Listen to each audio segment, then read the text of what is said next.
So we're in Belfast, Northern Ireland, which most Americans don't realize is a separate country from the rest of Ireland. Belfast is a capital, and we're doing a show here for a few days where we're talking about the complexities of Irish identity. And that's unique because for many years, for decades in fact, this area was troubled by something called the Troubles.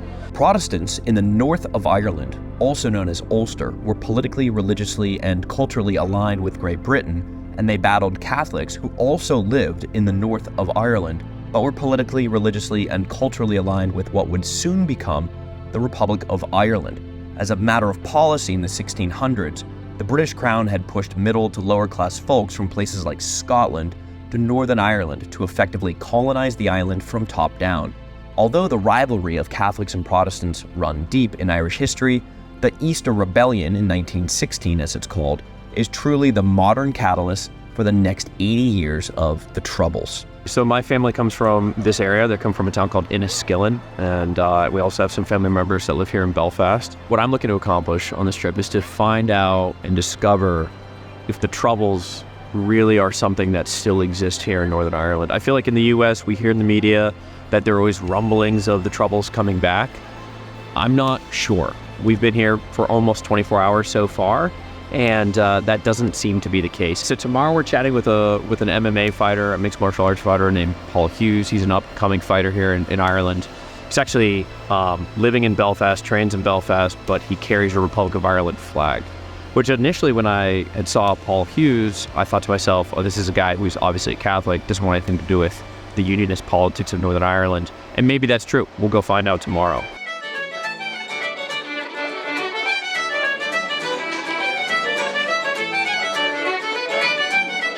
My name's Cormac. I'm a guitar player from Belfast, and this is Oisin and Tomas. There's a few of the other boys that I play music with. This bar is called Fight Lane. We play here every Tuesday night as part of a thing called the Belfast Session Guide. Like most people might consider Irish music as an older thing of an old man in a pub with bushy eyebrows just shushing people, but yeah, it's definitely becoming a lot more modern and trendy for younger people to like. It's in the families, my family, there's music there. It's the same as Tomas or Cormac. Right, so it's just something that's kind of passed down.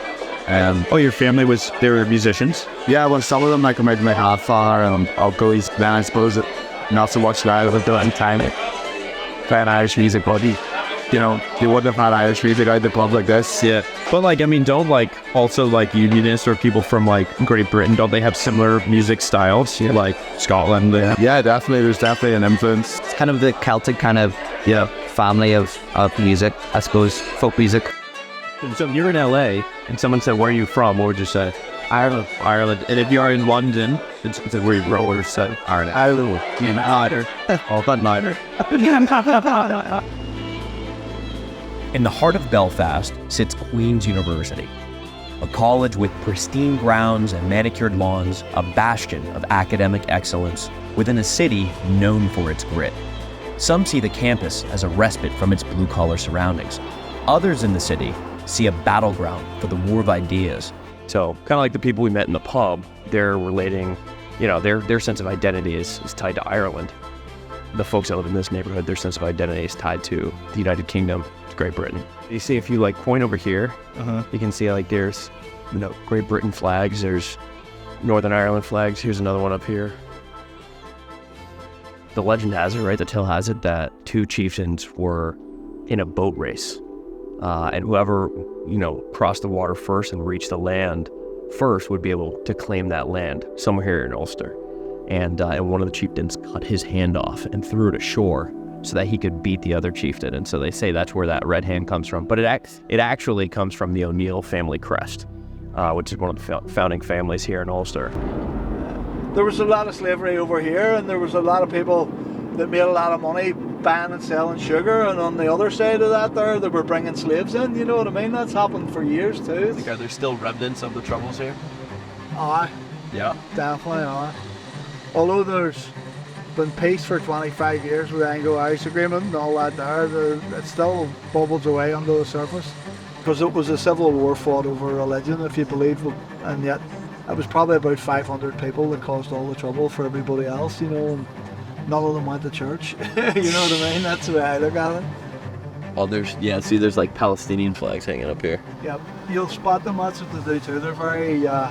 If you look in the Catholic sides, there'll be all the Palestinian flags, and you go to the Protestant sides, you'll see Israeli flags up. Yeah, really. So they sympathise with each other, depending, you know. Throughout Belfast, physical barriers stand that divide Protestant and Catholic neighborhoods.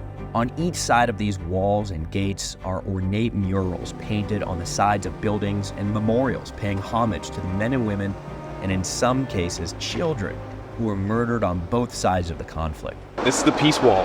This is the wall that divides Protestant neighborhoods from Catholic neighborhoods. And I mean, you can see how tall this is. What is this, 40, 50 feet? Probably hard to throw something over it. Can't shoot a fucking RPG through it, the guy says. Pretty incredible. Yeah. You got tourists now that come in to see the wall. Whenever I was about 6 or 7, I won a competition in school and I got to fly out to America. So I stayed with a Catholic family in America for 9 weeks in the summer, and I still keep in touch with them. But that was to teach us that not everybody from the other side of the community. I'd never met any Catholics until then, you know what I mean? So it teaches you that other people are normal. It gave me a good grounding in life. We stepped into a local boxing gym nestled in a Catholic neighborhood where we found rising star and professional mixed martial artist Paul Hughes. After a quick workout to keep the rust off ourselves from a long flight from Los Angeles to Belfast, we had a chance to sit down with Paul and talk about what it was like for him growing up in Derry, Northern Ireland. We meet at the Duke of York pub in downtown. How did you get into fighting MMA? Where'd you grow up? What was your background like? I started MMA at 15, and you know, once I started MMA, that was it, just completely hooked. Went from the Irish sports, that being my life, to MMA then becoming my life. Like, it was the pure competition of, like, you know, when you're in a team sport, it's not always down to you if you win or lose, whereas in fighting, it's all predicated on you. Yeah. So I like that, because I was a competitor, you know what I mean? So you're not a great teammate? You're not a good team player? Wasn't. No, I would have been a great team player. I just would have tried so hard to win. If we didn't win, I'd be fucking pissed. You know. Okay. Yeah. But anyway, found MMA, got hooked right away. When I was 19, turned professional, and here we are, still going 8 years later. Fun fact: I was actually born in Sydney. All right. So we were all born in Sydney. So both my parents are Irish, both from Derry, and lived in Sydney for like 12 years. And we were all born out there. And then whenever I was born, I'm the youngest.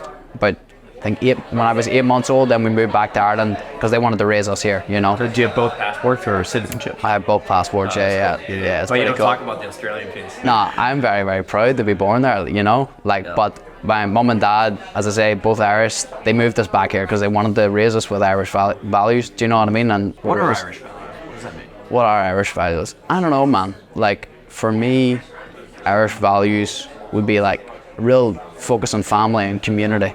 You know, as I talked to you about like growing up playing Gaelic football and hurling, like that was the community. It was all based around that. Northern Ireland in particular has been marked by war, by the Troubles. Do you think that Protestants in the city have the same values? Yeah, Irish absolutely. values? Yeah, absolutely. We are, like, both sides of the community are way more similar than they are different. Of your friends that you grew up with, could you, like, let's say you list out 10 of them. Could you tell me which ones are Catholic and Protestant? They would all have been Catholic. In my opinion, the issues here is the fact that we don't have integrated education. All the schools are still mixed, so you have Catholic schools and you have Protestant schools. Oh, that's how it is today? That's how it is today. People can't believe this whenever they find out this fact, but no wonder the society's still divided a little bit, because you have Catholic schools and Protestant schools. I would say, I think it's over 90%. So that's how you have this disassociation with the other side. Yeah. But I was so fortunate that I got to play soccer, so a lot of my friends then were Protestants as well, and then I realised, wait a minute, they're the exact same. They like football, I like football, we're teammates. Yeah. Like, I was very lucky that I had that when I was growing up. But some people here, like you seen the Peace Wall earlier, some communities are so divided here. You start doing a bunch of research on your background, who you are, and you start watching some clips, and like you're carrying like a Republic of Ireland flag, even though you're from Belfast. The reason I carry the Irish flag is because I'm Irish to the core. Do you know what I mean? And it's the same way, you know, some of my teammates in the gym, they should carry their British flag or the Northern Irish flag with pride. You know, because we're a community now, like that. As I say, we're 50-50. Like we're living here with each other. Do you know what I mean? So I should be able to rep my Irishness as much as the next guy should rep his Britishness, and I respect that. The Protestant planters that came from Britain traced their political lineage back to William of Orange, who in 1690 defeated King James II to secure Protestant ascendancy in the region. The planters were subsequently known as Orangemen and have a closely tied identity to military heritage. In fact, a disproportionate percentage of the current British military is recruited from Northern Ireland. So my great uncle who died at the Somme, he died at the Battle of Ginchi. Okay. And his unit had taken Guillemont the day prior, and then they were on the attack on the 16th of September, or maybe, I'm sorry, it was the 9th of September, into Ginchi, and then he was reported dead on that day. Hadn't recovered a body, so we have the death penny from the Queen. Okay, yeah, we've got one in the cupboard over here. And what was done with the death penny? Just scrap? No, well, yeah, they're like a bronze type material, so that had some value as metal. But I remember going to antique shops and fairs in Belfast, probably in the late 80s, and there were like big tin boxes just full of those. Oh, wow. You could have got them for £2 or £3. You know, there were just no value attached. The institution today has a number of pillars. It's historical. Obviously, we want to perpetuate the rich history we have, but there's a huge piece of work that we do around social elements. We have 700 halls, which are effectively community halls right throughout Northern Ireland, and those form an important network of community resources right through our community. We do a lot of charitable work, but we also lobby politically and socially on issues that we feel impinge upon our members. We have lots of newcomer communities here, be they Eastern Europeans or from an Asian background, and increasingly we're seeing people from all persuasions and none making use of events in our halls. But I mean, in terms of why do we continue to at one level celebrate William of Orange? We celebrate the Glorious Revolution because his unique selling point, or his strapline, was he wanted to bring civil and religious liberty for all. He wanted to break between Parliament and the Crown. He wanted people to have the ability to elect their representatives on a regular basis. He wanted contractual loyalty between the subject and the monarch. And those were things, I think, that our community really rallied to and found resonance in. And still, we have civil and religious liberty for all as one of our watchwords. And I think if we're looking at sort of the rights of the individual, they're largely enshrined by the Glorious Revolution. And if you look at some of the great political thinkers around the 1770s in the States, they're drawn back to that Glorious Revolution, the Bill of Rights, the rights of the individual. So we try to uphold that. Those should be our guiding principles. Young people could see here in North Belfast that regardless of your background or your educational attainment or your socio-economic opportunities, that you could reach the highest offices. We meet with Unionist politician Philip Brett, the youngest elected member of the Democratic Unionist Party, or the Protestants Party, in Northern Ireland. In his early 30s, he's held the seat now for over a decade. Interestingly, he came from what he referred to as an integrated family. In Northern Ireland, so my dad's Catholic, my mum's Protestant, so that wasn't really the done thing when they got married in the 70s. And we were brought up to be allowed to choose our own identity, choose our own politics, and we were given that unique opportunity. My brother was murdered here in 2001 in North Belfast by no problem. Paramilitaries who continued to operate. But thankfully now we're in a situation where people in North Belfast see that politics and community engagement is the way forward rather than armed political violence. What was your brother's name? Gavin, so 18 years old. We lived in a community that was predominantly Catholic, but quite mixed in a way. So local GAA club, he was standing outside with his friends. Those people thought that they were trying to murder a Catholic. That's what happened in those days, tit for tat sectarian violence. And he was in the wrong place at the wrong time in that circumstance. But I suppose it inspired us as a family to ensure that we all had a part to play in the peace process here. Previously we had thought that we leave that to others, that we don't get involved in that, but there was a clear message from the community that actually we want Northern Ireland to move forward and get involved in our community to make it a better place. Like most Western societies, drugs continues to be an issue, an addiction. educational attainment, as I say, is one of the highest in Europe, but we also have one of the lowest in terms of those from socioeconomic deprived backgrounds. So my job is to ensure that the next generation who are growing up here in Northern Ireland have better opportunities and a better life expectancy, better life outcomes than I did as a young person, and that's what I ran for office for, and thankfully people have elected me to do that, so I need to get on and do it. Alan Bracknell, I'm an advocacy support worker with the Pat Finucane Centre, which is a bit of a mouthful, but it means that we work with victims and survivors of the conflict, the Troubles. My sister Roisin was born on the 17th of December 1975, and on the 19th of December, it was the last Friday before Christmas, Daddy and Mommy's sister were coming home from visiting Mommy and Roisin in the hospital, and stopped at a bar about 5 miles away from where we live, and we're just in through the door, and the bar was attacked with bullet or machine guns, and a bomb was thrown in, and 3 people were killed. Daddy was one of them. The bar owner's son, 14-year-old son, and another man who had been stopped outside getting petrol. When we talk to the more far-right members of the Protestant communities here, there's fear, even till just yesterday, that the IRA still exists in infrastructure, in numbers. One comment that was made, well, they've been disarmed, but they just gave up their bad stuff, they kept the good stuff. That was the comment that was made. My question is, I understand that there's fear among these communities still.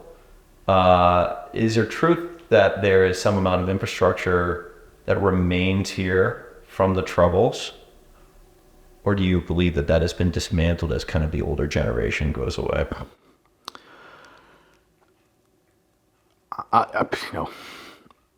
I find that comment really, really strange, to be perfectly honest with you. Yeah, they're here. Yeah, they're here. Okay, cool. They're here to keep the peace. They're not here to, they'll be our police force quicker than the police force would be. You know what I mean? How do you go talk to them? Where do you go? You say alright, but I'd say community. They're mostly in the community workers and stuff now. So you can go to a Sinn Féin centre, and if there's a quarrel in the community, you can go and say, listen, this happened to me. Any chance you go have a word? And some nice people will go and have a word. Yeah. And then you could probably have a wee sit down. Just a community centre. Yeah. What about the one we were just in? That there's only a new school that's just opened, but basically just up the street where Bobby Sands is painted on the wall, that's the Sinn Féin Centre. You can go in there with problems and sit down and have a chat. So it's real. They're brilliant for the community. Yeah. You know what I mean? Yeah. Especially in the 80s and 90s, you could leave your door open, and then when they kind of disbanded, crime started happening. Yeah. You used to get kneecapped if you were a pest in the community. But now it's not really happening. Now they're flourishing. The pests are flourishing. They're big time. But do you have any Protestant friends? I have now, but I didn't even see a black man until I was 15, and he was a British soldier. So this place I was born in the 80s. The war was just right on until 1998. But I was in Australia with lots of Protestant friends. I did a bit of community work as a young man, and then through playing soccer, met loads of Protestant friends, but always weary. But not now. I'm older now. It's a young man's sport. Yeah. Is there, you said there's probably remnants of RA. Is there for sure the UVF?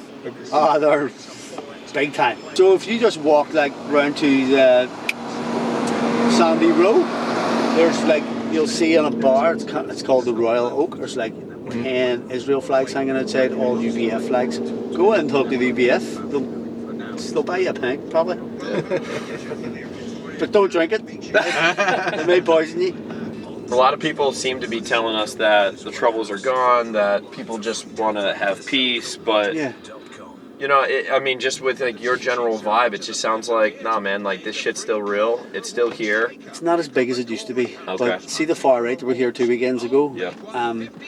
It was supposed to be because what's happening in England, a young man stabbed 3 kids dead, the scumbag, right? So England went off on one, Britain went off on one. So because these people here want to be so British, they went, they want to show their big brother what they can do. So they came out and they were saying it's a peaceful women and children, protect your women and children march. And some women and children did march. But these fuckers went up. There was a racial march behind a women and children march. Yeah. So Belfast was like, what the fuck? We're not a racist city. Most of my customers are from different countries, all leading professionals like doctors, medics, whatever, and they're all shitting themselves and they want to leave Belfast. So that's bad for Uber, that's bad for business. Yeah. And the next day there was like right here at the City Hall, there was like the far right were out again. Say there was 40 of them. I'll send you, I had a photo of it. There was 15,500 anti-racists came out over 2 days against them. So they've been crushed already. They got lucky on that day and got to burn 2 people's businesses. It won't happen again, man. It's not. People here don't want it. So what is the Irish identity in Northern Ireland? Well, it's complicated. The Protestants of Belfast, they're British, but not quite British enough in the eyes of someone from London. And the Catholics in Belfast, well, they're definitely Irish, but not quite fully Irish, had they been from the Republic. It seems like Catholics in Northern Ireland represent any political battle that is in staunch opposition to British policies, like their support for Palestine versus Israel. But why be so inclusive of everyone and all minority groups, except for the one religious minority group of Ireland, the Protestants? It seems like the troubles in any current conflict is continued to be left over from the post-colonial history of Britain meddling in other countries' affairs, then backing out. It's hard to place blame on anyone except those who can't see its history and understand it, then just move on with their lives. These two groups are more similar than we are led to believe. Both sides feeling disenfranchised by their chosen cultural authorities, Ireland and Britain. What unites them is in fact far greater than what divides them. And even if it's only a few hundred violence-mongering hoodlums on both sides that want to fight, institutions like religiously segregated schools and sports teams only serve to keep alive the divisions of the past. Divisions that are less and less important to the young people of Northern Ireland, who find themselves to be Irish to the core. And with that, I'll give you an Irish goodbye.